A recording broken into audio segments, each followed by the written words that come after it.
الحمد لله رب العالمين والصلاة والسلام على سيد الأنبياء والمرسلين نبينا محمد وعلى آله وأصحابه أجمعين ومن تبعهم بإحسان إلى يوم الدين أما بعد. ناظرین، خیر مقدم ہے آپ کا کریم ٹی وی اردو کے اس پروگرام میں. آج ہمارا موضوع ہے کرونا وائرس اور ثریہ ستارہ. ناظرین، اس وقت بہت سارے لوگوں کی طرف سے بار بار سوال آ رہا ہے کہ سوشل میڈیا پر بعض لوگوں نے ایک حدیث کوٹ کی ہے جس میں اس بات کا تذکرہ ہے کہ رسول اکرم صلی اللہ علیہ وسلم نے ارشاد فرمایا کہ جب ثریہ ستارہ طلوع ہوتا ہے تو دنیا میں جتنی بھی بیماریاں موجود ہوتی ہیں وہ سب اٹھا لی جاتی ہیں.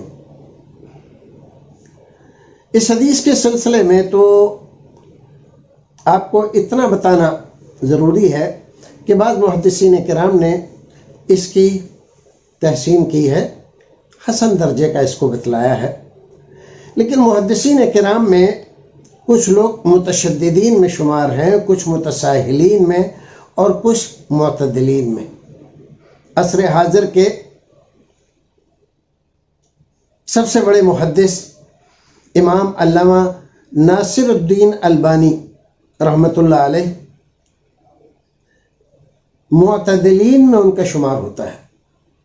انہوں نے ان تمام طرح کی احادیث، اس حدیث کے جتنے طرق ہیں سب جمع کرنے کے بعد یہ نتیجہ ظاہر کیا کہ یہ حدیث صحیح نہیں ہے بلکہ ضعیف ہے. اور جن لوگوں نے اس کی تحسین کرنے کی کوشش کی ہے انہوں نے جتنی محنت کرنی چاہیے تھی نہیں کی.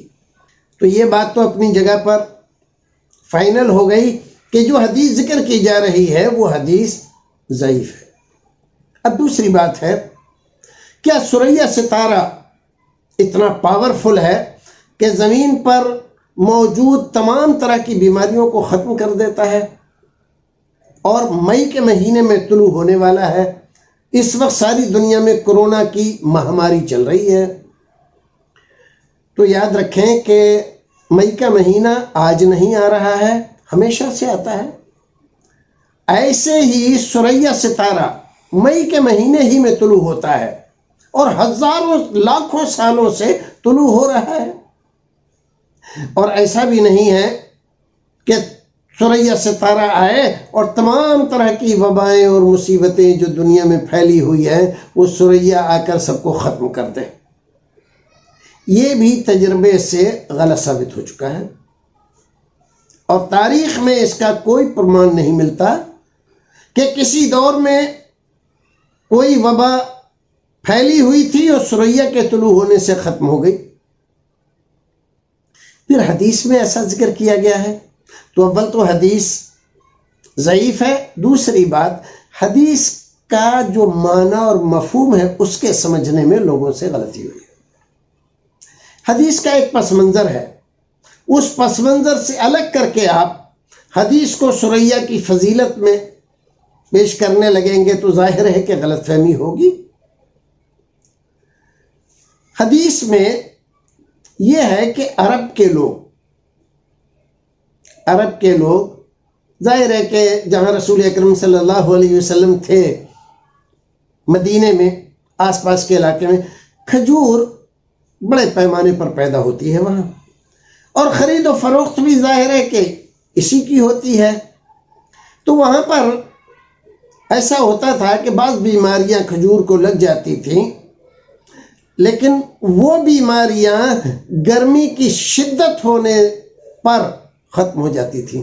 جیسے ہمارے یہاں ہم دیکھتے ہیں، ہمارے یہاں آم کی فصل ہے اور بہت ساری فصلیں ہیں جو کسانی کھیتی جانتے ہیں، کرتے ہیں، اور ہم نے کی ہے، ہم اچھی طرح سے جانتے ہیں کہ جاڑے کا موسم آتا ہے تو سرسوں کی فصل، لہتے کی فصل، اسی طرح سے آلو کی فصل، ان تمام میں طرح طرح کی بیماریاں لگتی ہیں. تو اس کے لیے کسان پہلے کیا کرتے تھے؟ پہلے راکھ کا چھڑکاؤ کرتے تھے تاکہ وہ چیپ دار جو اس میں وائرس لگ رہے ہیں وہ ختم ہو جائیں۔ آج کل دواؤں کا چھڑکاؤ ہوتا ہے، اسپرے کیا جاتا ہے۔ یہ بھی اگر بارش ہو جائے آسمان سے تو یہ بیماری ختم ہو جاتی ہے، اور جتنے زیادہ مطلع ابر آلود رہے گا جتنے دن، اتنا ہی زیادہ یہ بیماری بڑھتی رہے گی۔ تو کسان یہ کہتے ہیں کہ جب مطلع صاف ہوگا تو یہ بیماری بھی ختم ہو جائے گی، کیونکہ سورج کی روشنی اس بیماری کو نہیں بڑھنے دے گی۔ وہ جو اس میں خاص قسم کا کیٹانو جو پیدا ہوتا ہے وہ اس سے مر جاتا ہے۔ بالکل اسی طرح کا مسئلہ ہے، یہ سمجھنے کے لیے ذکر کیا ہے، اسی طرح کا مسئلہ ہے کھجور کا۔ کھجور میں بیچنے والے نے بیچی اور خریدنے والے نے خرید لی، اب اس میں وہ بیماری لگ گئی، تو اب یہ ہو رہا ہے کہ بھئی یہ بیماری لگ گئی ہے، اب تو میرا بہت سارا نقصان ہو جائے گا۔ رسول اکرم صلی اللہ علیہ وسلم نے اس لیے بیچنے والے کو تاکید کی کہ جب تک پھل اس لائق نہ ہو جائے کہ اگر وہ گر بھی جائے پیڑ سے یا اس میں بیماری بھی لگ جائے تو خریدنے والے کا زیادہ نقصان نہ ہو، وہ اس کو کچھ نہ کچھ استعمال کر سکے۔ جیسے ہمارے یہاں آم کی فصل ہے، بیماری لگ جاتی ہے اس میں، لیکن بڑا ہونے کے بعد اگر وہ گر جاتا ہے تو اس کی کھٹائی بنا لی جاتی ہے، تو پورے طریقے سے نقصان نہیں ہوتا۔ لیکن آندھیاں آئیں، اولے پڑیں تو اس سے بھی، اور ایک خاص قسم کا کیڑا پیدا ہوتا ہے جو آم کے پیڑ پر چڑھ کر اور وہیں پر جہاں آم لگا ہوا ہے اس کے گردنے پر جا کر رس چوس لیتا ہے تو گر جاتا ہے۔ یہ اس طرح کی بیماری ہوتی ہے۔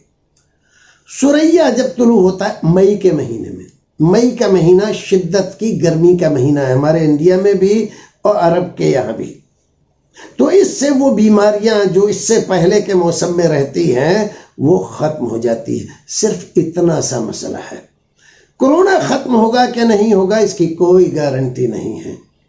کرونا کے بارے میں جو اندازے لگائے گئے ہیں کہ اتنے ٹمپریچر پر یہ ختم ہو جاتا ہے، مر جاتا ہے، اتنے ٹمپریچر پر یہ زندہ رہتا ہے، یہ سب اندازے ہیں انسانوں کے۔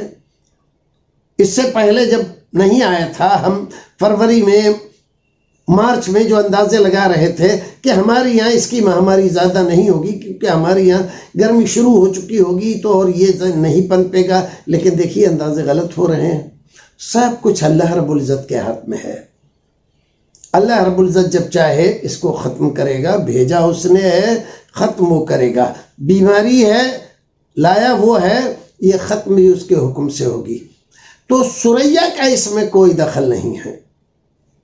اور ستاروں کے بارے میں، تاروں کے بارے میں، نجومیوں، جوتشیوں کے جو بھی خیالات ہوں، اسلام اس کی سرے سے بھرسنا کرتا ہے، اس کی تردید کرتا ہے، اس کو اندھ وشواس کہتا ہے، اللہ پر بھروسہ رکھنے کا حکم دیتا ہے۔ تو آپ اس کرونا کی مہاماری سے بچنا چاہتے ہیں، اللہ پر بھروسہ رکھیے، اہتمام کیجئے ان تمام ہدایات کا جو ڈاکٹر اور حکومت آپ کو بتلا رہے ہیں۔ یہی بہتر راستہ ہے۔ اس بات کو خوش ہو جائیں کہ ہاں سورہ طلوع ہو رہا ہے، اب یہ ختم ہو جائے گا، یہ بات نرادھار ہے، اس پر اعتماد نہیں کرنا چاہیے۔ اللہ رب العزت ہمیں اور آپ کو نیک عمل کرنے کی توفیق عطا فرمائے۔